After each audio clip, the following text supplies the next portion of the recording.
If you would like to quickly find out the throughput between two MikroTik devices, then a great tool that you can use is the bandwidth test.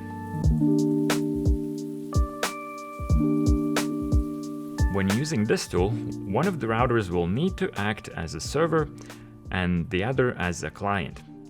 So I've now connected to router 1, and in my neighbors I can see another router which will act as the server.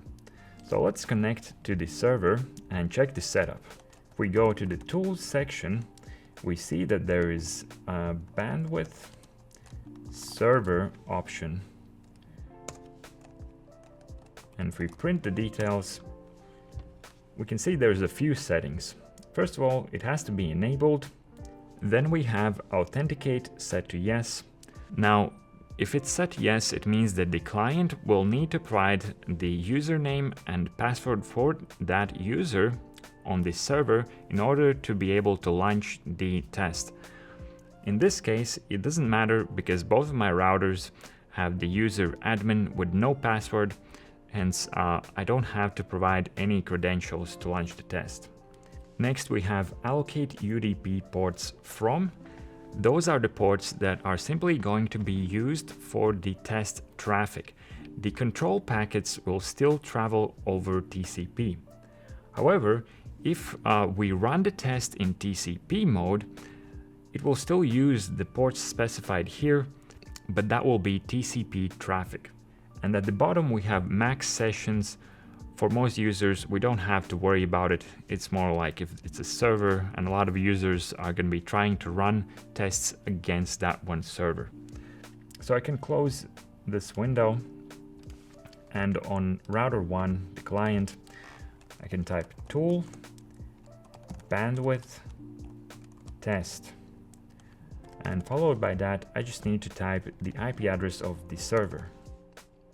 That alone is enough to launch a quick test doing both TX and RX traffic at the same time.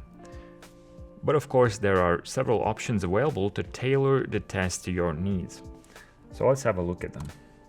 The important ones are direction. By default, it's running the test in both directions, but you could set it to either TX or RX. Then you can also limit the transmit and receive speeds, and this is done through two values. There's local TX speed, which means how much traffic will be generated on the client side, and then there is remote TX speed, which will be RX for the client device. So instead of limiting the amount of traffic that can enter our client device, we're directly specifying how much this server is outputting. Then we have connection count, which could help you to even out load over multiple cores, or if you have bonding in your setup, then you would require multiple connections to even out the load between the bonded interfaces as well. We can also specify the duration of the test. We can specify the protocol. So by default, the traffic is taking place over UDP, but we can change that to TCP. And then there's user and the password if we need the login credentials.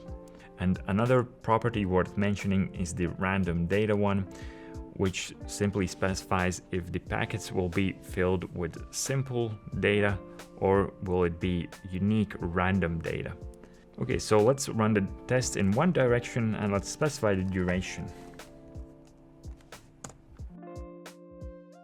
Only RX traffic is taking place.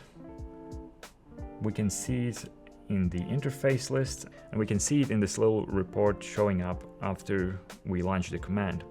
We got around 956 megabits per second throughput, which is about right for 1 gigabit connection.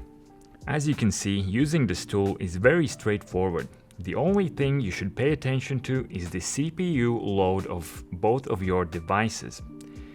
If one of them is struggling, then you will not get accurate throughput measurements. If that is the case, consider using Traffic Generator instead, as with that tool, you can have a setup where one of your routers does all of the lifting.